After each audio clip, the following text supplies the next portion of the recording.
Halo Sobat Book Reading 12 yang berbahagia. Jumpa lagi.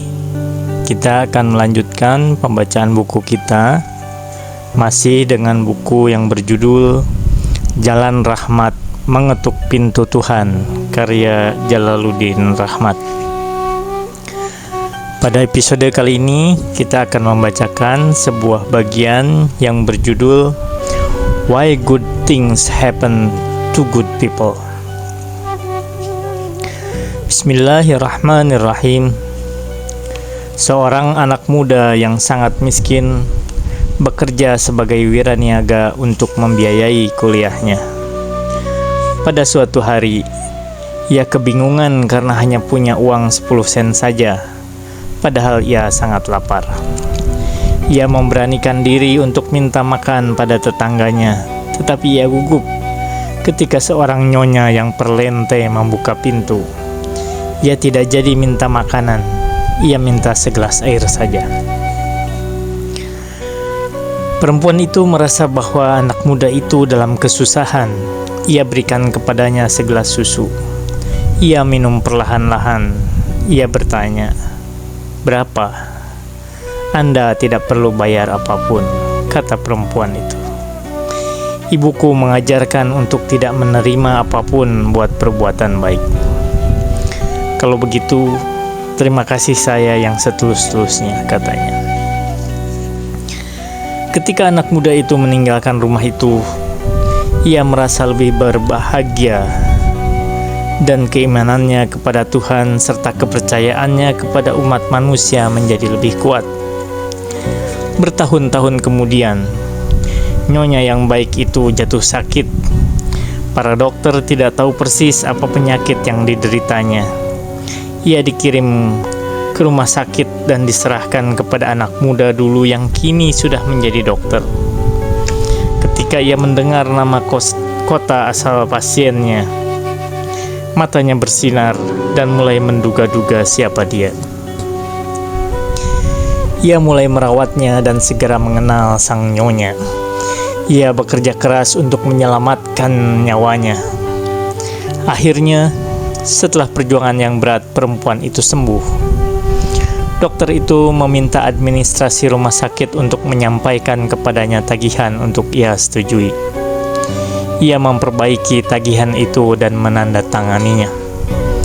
Di atas tagihan biaya rumah sakit itu, ia menuliskan catatan kecil. Ia kirimkan kembali kepada pasiennya. Perempuan itu tahu ia harus membayar tagihan itu selama sisa usianya. Walaupun ia bahagia karena telah disembuhkan, ia juga khawatir tidak bisa membayarnya. Ia membuka amplop dan terkejut ketika membaca tulisan di atas surat tagihan itu. Tagihan ini sudah dibayar bertahun-tahun yang lalu dengan segelas susu. Dr. Howard. Tangisan kebahagiaan membasahi mukanya. Ia bersyukur kepada Tuhan dan berterima kasih kepada dokter muda itu akan balasan kebaikannya. Cerita di atas dikirim ke alamat email saya. Pengirimnya adalah bagian dari organisasi internasional untuk menyebarkan kebaikan, The Random Acts of Kindness Foundation. Saya terharu dengan perilaku perempuan elegan itu yang berempati dengan derita orang miskin yang tidak dikenalnya. Saya lebih terharu lagi dengan dokter muda yang menjadi tangan Tuhan untuk membalas kebaikan sekecil apapun dengan berlipat ganda. Hal jazaul ihsan illal ihsan. Apalagi balasan perbuatan baik selain perbuatan baik lagi. Quran Surah Ar-Rahman ayat 60. Sesungguhnya Allah selalu menolong seorang hamba yang selalu menolong orang lain, sabda Rasulullah Sallallahu Alaihi Wasallam. Alam ini diatur oleh hukum resiprositas, hukum balas-membalas. Sapa orang dengan tatapan kasih, dan ia akan menjawabmu dengan pelukan. Makilah kawan-kawanmu, dan mereka akan menyebarkan keburukanmu. Mungkin Anda akan mengajukan keberatan, mengapa orang yang kita bantu sering membalas air susu dengan air tuba? Pada saat seperti itu, ingatlah bahwa Tuhan tidak memilih orang itu sebagai tangannya untuk membalas kebaikan Anda. Akan tetapi, Ia pasti memilih tangan lain yang akan datang padamu dari orang yang tepat pada saat yang tepat. Saya jadi teringat kepada seorang kawan saya yang terkenal sangat dermawan. Pada waktu kecil, ayahnya mengumpulkan anak-anak miskin di kampungnya. Ia mendidik dan membesarkan mereka dengan dananya sendiri. Setiap hari ia harus bekerja sangat keras, sehingga sering melupakan anaknya sendiri. Anaknya mendapat kesempatan belajar di luar negeri.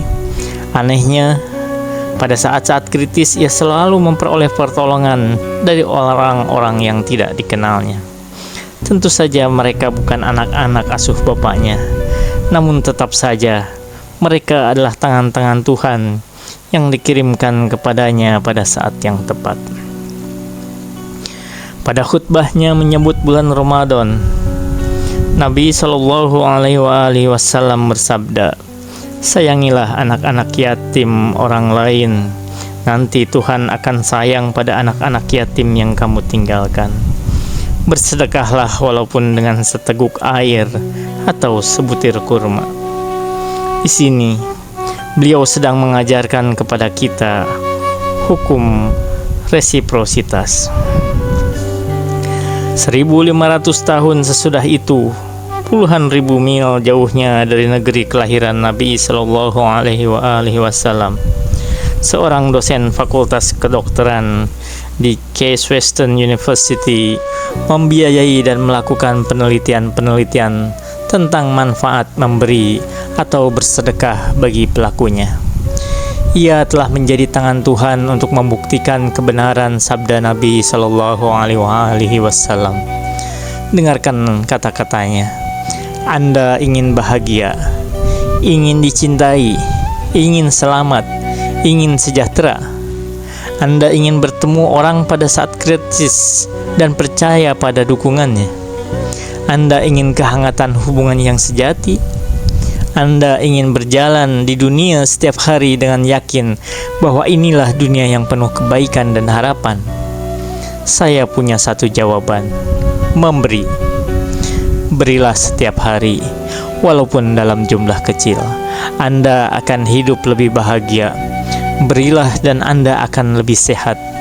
Berilah dan Anda akan berusia lebih panjang. Dr. Stephen Post, dosen itu, menuliskan hasil penelitiannya yang disimpulkan dalam sebuah judul buku, Why Good Things Happen to Good People. Wa ma taufiqi illa billah. Alaihi tawakkaltu wa ilaihi unib.